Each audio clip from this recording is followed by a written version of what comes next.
SSME29 movie నుంచి title అయితే వచ్చేసింది. ఆ టైటిల్ గ్లిమ్స్ అయితే రిలీజ్ అయింది. ఆ గ్లిమ్స్ గురించి మనం ఇప్పుడు తెలుసుకుందాం. ఆ గ్లిమ్స్ లో మనకి జక్కన్న ఏమేమి డీటెయిల్స్ ఇచ్చారో కూడా తెలుసుకుందాం. హాయ్ హలో వెల్కమ్, నా పేరు సాయినాథ్. మీరు చూస్తున్నది మై వ్యూ. ఈ ఛానల్ ని ఇప్పుడే చూసినట్టయితే సబ్స్క్రైబ్ చేసుకోండి, పక్కన ఉన్న బెల్ ఐకాన్ ని ఆన్ లో పెట్టుకోండి. అప్పుడే నేను పెట్టుకున్న వీడియో మీ వరకు వస్తాయి. Let's get in the video.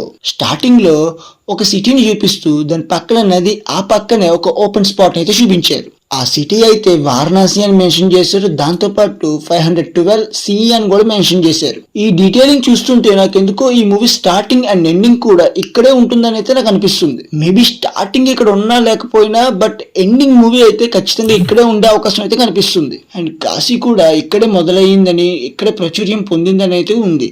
And అలాగే హీరో నేమ్ కూడా రుద్ర అవడంతో బాగా సింక్ అయితే కుదురుతుందని అయితే నాకు అనిపిస్తుంది. అండ్ చూడాలి మరి రాజమౌళి గారు ఈ టైంలో ఎలా వాడుకుంటారా అని. అండ్ నెక్స్ట్ చూసుకుంటే ఎవరో ధ్యానం చేస్తూ ఆస్ట్రాయిడ్ సంభవామి అనగానే ఆ ఆస్ట్రాయిడ్ పడుతున్నట్టయితే మనం చూస్తున్నాం. అండ్ అలాగే దాంతోపాటు 2027 CE అని చెప్పేసి మెన్షన్ చేశారు. నాకు తెలిసి అయితే ఫ్యూచర్లో జరగబోతుంది.